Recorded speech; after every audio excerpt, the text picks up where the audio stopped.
ভ্যানের দুটি চাকা খুলে দুর্ঘটনার শিকার হলো পিকআপ ভ্যান।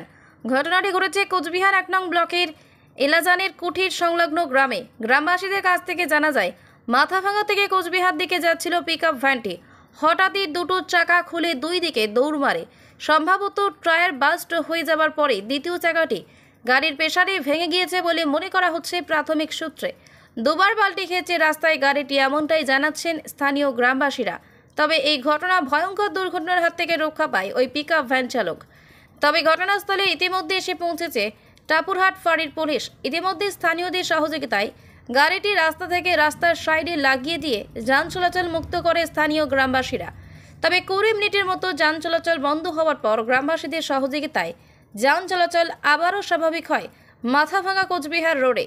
এই ঘটনা নিয়ে রীতিমতো চাঞ্চল্য ছড়িয়েছে ওই এলাকায়। দূর দূরান্ত থেকে গাড়ির পেছনে দুটি চাকা খুলে যাওয়া গাড়িটিকে দেখতে ভিড় জমাচ্ছেন স্থানীয় মানুষেরা। দাদা এইদিকে গিয়েছিল, আসার সময় গাড়িটা একাই এখানে রাস্তার মাঝখানে পাল্টি হয়েছিল, পাম্পসার টায়ার বাস্ট হয়েছিল, হওয়ার পরে গাড়িটা পাল্টি হয়েছিল। মাথামার থেকে আসছিল পিকআপটা? হ্যাঁ, মাথামার থেকে। আর দাদাকে নিয়ে যাওয়া হয়েছে এখানে ডাক্তার, এখানে এমনি রাস্তা এখন পাবলিক মিলে ক্লিয়ার করে দিয়েছে। রাস্তা ক্লিয়ার হয়ে গেছে। গাড়ির দুটো চাকায় কি খুলে গেছে? দুটো চাকায় খুলে গেছে। মানে কিভাবে হলো এটা? কোনো রকম ওভারটেক করতে গিয়ে কি? কথা বলতে হবে না। কোথায় আছে উনি? কোথায়? মেডিকেলে আছে। মেডিকেলে ভর্তি রয়েছে? আর কি হয়েছে ওনার? কিছু হয়েছে? কাটছিল, ব্লাড আসছিল হয়তো এই জায়গাটায়। ওর ঠিক হয়ে যাবে, উনি সুস্থ আছে। ফোন করছে, উনি আমাকেই ফোন করছে, ভাই এখানে এই হয়েছে, তুই আইসে গাড়িটা নিয়ে যা ঠিক করে। রাস্তা আরো কিছু ক্ষতি হয় না, রাস্তা ক্লিয়ার করেছে।